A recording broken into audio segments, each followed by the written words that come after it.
Ici Virgile Voisard pour l'épisode 1 de la saison 2 de The American Hike.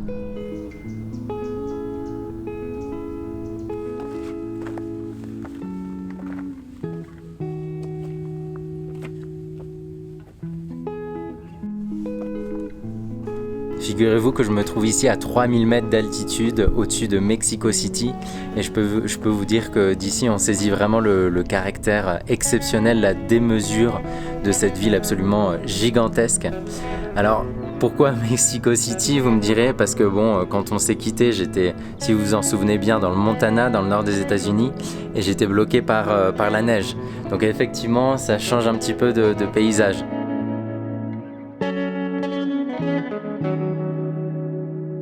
Pour vous refaire l'histoire, ce qui s'est passé, c'est que donc, je suis revenu en France en octobre 2019 et puis j'espérais bien évidemment pouvoir repartir l'été suivant, donc en juillet 2020, pour pouvoir faire la deuxième partie de cette expédition.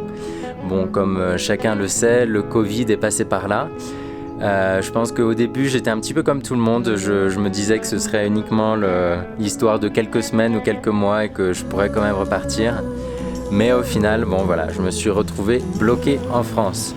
Pendant ce temps-là, bon, je suis pas non plus resté les bras croisés. Hein. J'ai fait pas mal de montagnes, pas mal de sorties en montagne dans la neige pour m'entraîner aussi pour les conditions que je vais rencontrer au Canada. Et puis donc le premier film de The American Hike, premier parce qu'il y aura sûrement un deuxième film qui sortira bien évidemment. Donc le premier film a été terminé et puis on a pu le présenter dans différents festivals, dont le festival de Val d'Isère où il a été récompensé par le prix Espoir. Donc voilà, même pendant cette période de pause due au Covid, l'aventure, l'expédition, ce projet de traversée des Amériques a continué à vivre et en grande partie grâce à vous, donc je tiens à vous remercier. Alors pourquoi je suis ici au Mexique? Eh bien parce que je ne peux pas passer directement la frontière des États-Unis, tout simplement. Donc je vous avoue que ça a été très compliqué déjà pour venir ici. J'ai dû passer par Madrid, Bogota, Medellín, Cancún, à chaque fois donc avec des contraintes particulières en matière de Covid. Et puis ici donc je dois passer 2 semaines pour pouvoir ensuite avoir le droit de rentrer aux États-Unis et enfin reprendre la marche direction l'océan Arctique.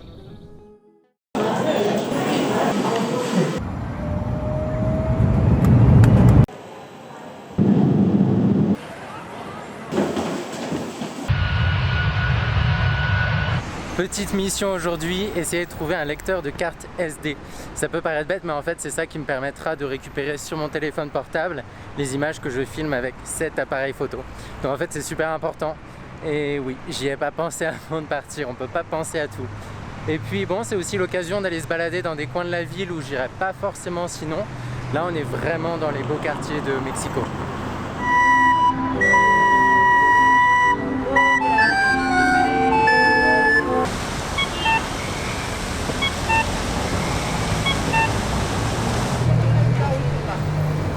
J'ai fini par trouver mon bonheur. Bon, au milieu d'un grand centre commercial, mais si ça fonctionne, je vais pouvoir vous faire de belles vidéos.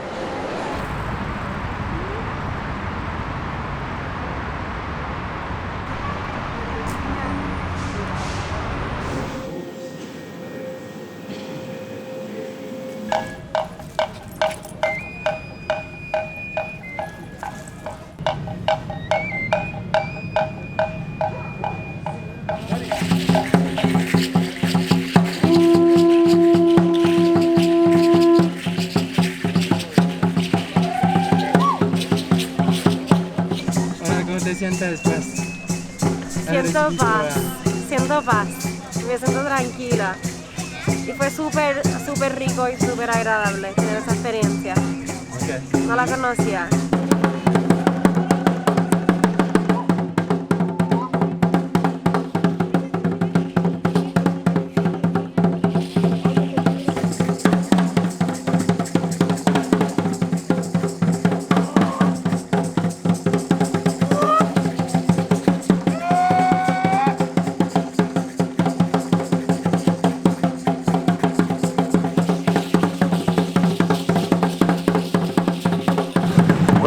sur la place centrale de Mexico, le Zócalo, qui est la plus grande place d'Amérique latine, devant la plus grande cathédrale d'Amérique latine, rien que ça. Et aujourd'hui, on est le 13 août 2021 et on célèbre les 500 ans de résistance indigène, donc en référence à la chute de Tenochtitlan, la cité aztèque qui correspondait donc à Mexico, le 13 août 1521, aux mains du tristement célèbre Hernán Cortés. Alors pourquoi c'est intitulé de 500 ans de résistance indigène? Eh bien pour bien signifier que durant ces 500 ans, la culture aztèque et de manière plus générale les cultures mésoaméricaines ont continué à vivre, ont continué à être actives jusqu'à nos jours et n'ont pas été uniquement refoulées dans les salles des musées. Voilà, donc aujourd'hui c'est un jour de fête et on va essayer de le célébrer comme il se doit, bien que je crois que l'orage veuille aussi s'inviter à la fête.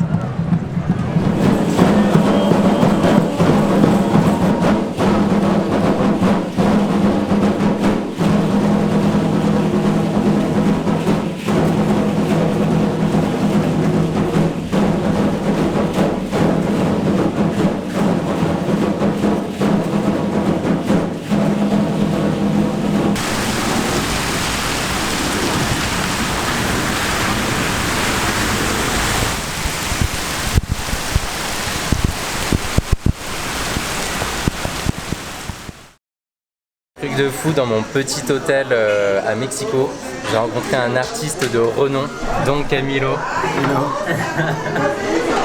qui vit à Mexico lui depuis plus d'1 an. Et donc là on se prend un petit déj traditionnel avec le... Comment tu m'as dit que ça s'appelait? Caldo. Le caldo. Donc ça c'est le caldo, el arroz, et tout ça, ça forme la comida corrida. Entonces el respectivo epazote para que le dé sabor. Eso es picante, ¿no? No, No tanto. no pica, mira, pollito, Ok. mole verde, todo rico. Todo parte de la Todo parte de la gastronomía mexicana. Mais ici, c'est un endroit en fait où les gens viennent manger. Tu as le marché de Pino Suárez, mais là-bas, tu as tous les drogués. Tu as beaucoup de gens qui se droguent ici, qui sont là toute la journée. Tu as les prostituées, et tout ça ensemble, avec les gens qui travaillent, avec... voilà, c'est un petit microcosme. Pino Suárez, c'est vraiment, vraiment spécial dans le centre historique.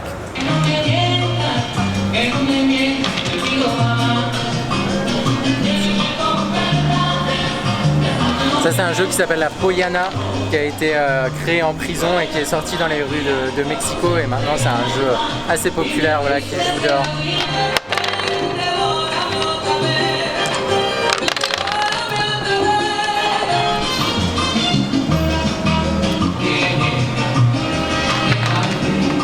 Voilà, du coup j'accompagne Camilo sur un petit enregistrement.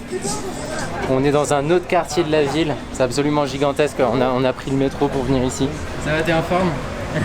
J'ai la gueule de bois, mais c'est cool. Je vais boire de l'eau et... Non, ça va être cool.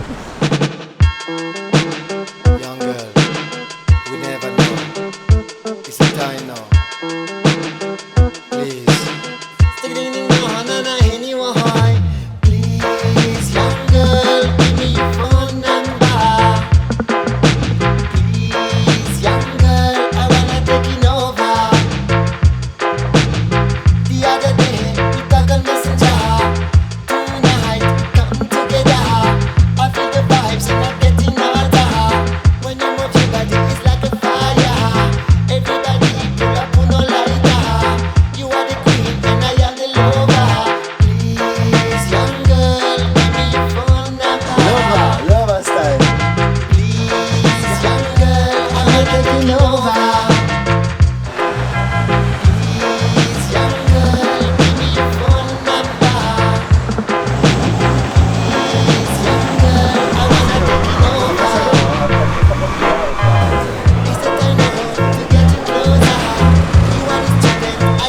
Mexico, il y a vraiment une culture de peindre sur les murs, il y a beaucoup de ça, il y a beaucoup de graffiti, mais parce que culturellement déjà, tu mets des publicités, si tu es un groupe qui va tourner, tu as plein de murs avec les dates des concerts, c'est comme des affiches, donc c'est vraiment une tradition au Mexique. Ici par exemple, celui-là, il change tout le temps.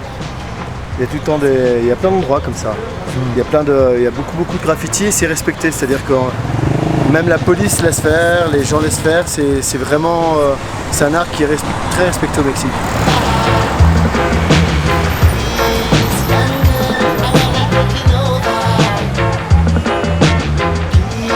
Et logiquement, tu as toujours un journal d'ici, avec tout le temps des meurtres et des filles. Ok. Ça, c'est Mexico. C'est joyeux. Oui, allez.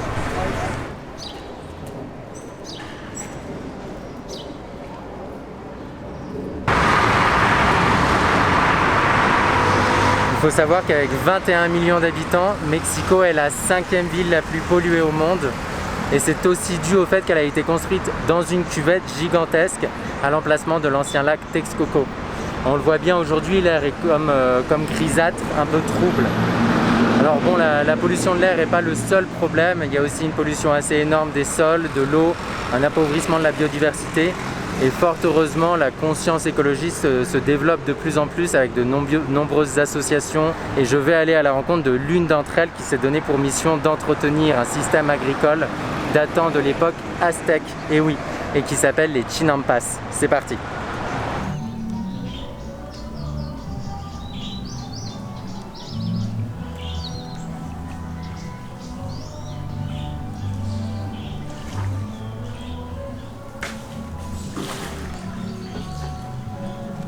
Bon, finalement j'ai eu un petit contretemps et j'ai loupé le rendez-vous avec l'association que j'avais prévu de rencontrer, donc c'est dommage, je suis un petit peu déçu, mais j'ai rencontré Octavio et Israël qui m'emmènent faire un petit tour quand même dans les Chinampas pour aller rencontrer les agriculteurs qui font vivre ce lieu.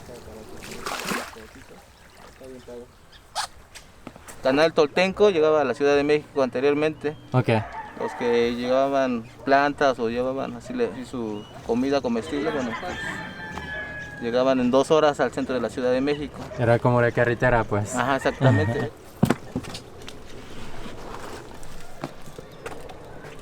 ¿Esto es para qué, pues? Estos son plantas de jardín. Ok. Estos se llama rocío de hoja ancha. Estos son chapines. Ok. Se siembra así en cuadrito. Ya se divide. Son cuadritos. Son esas partes que se cortaron ahí, falta por sembrar. La tierra es mejor, la calidad de la tierra, porque Sí, esta es la calidad de tierra, es mejor porque esto es lodo. Todo eso lo sacan del canal con cuero y empiezan a aventarlo acá. Tiene todos los nutrientes y vitaminas del lodo, entonces es lo que hace que cultive bien. Eso viene desde la historia, desde los mayas, aztecas, no sé, cuando vivían acá. Estaba todo el gran lago de México. pues son técnicas de agricultura muy antiguas. De muy antiguo. Sí, de hecho sembraban. Está en el carrizal este de Beto, por favor. Este es un preparado que se hace con fibra de coco, tierra negra o tierra de hoja. Y de esta manera nosotros tenemos aquí nuestro huerto. Las zanahorias también están dulcecitas, nada más es así, hay que darle. Y generalmente la gente tiene más cuidado con el tiempo del medio ambiente. No todos tenemos ese cuidado. Sí. Nosotros tenemos esa conciencia de que estamos en un suelo de trabajo. Entonces procuramos no dañarlo tanto, cierto. Porque pues él nos está manteniendo aquí. Sí. Entonces lo mínimo que yo puedo hacer es evitar contaminar el suelo. Sí. Más de lo que ya el suelo y el agua, lo agredimos. Pues. Ajá, la casa no es cemento, todo es de madera. Ah, ok. Entonces, pues literal la casa es orgánica.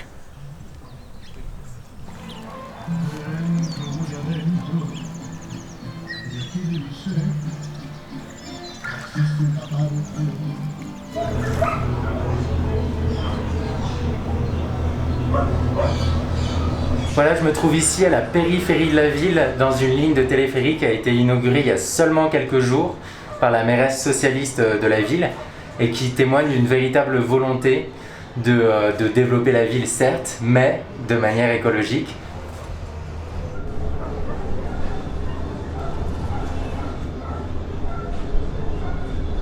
C'est donc ici que s'achève mon séjour à Mexico. Demain, je prendrai un avion direction les États-Unis pour reprendre la marche dans le cœur des montagnes rocheuses. Et je vous dis donc au mois prochain pour la reprise... Ah, ça s'est arrêté en plein milieu. Mais je vous dis quand même au mois prochain donc pour la reprise de cette traversée des Amériques à pied. Et puis d'ici là, prenez soin de vous, prenez soin des gens qui vous entourent.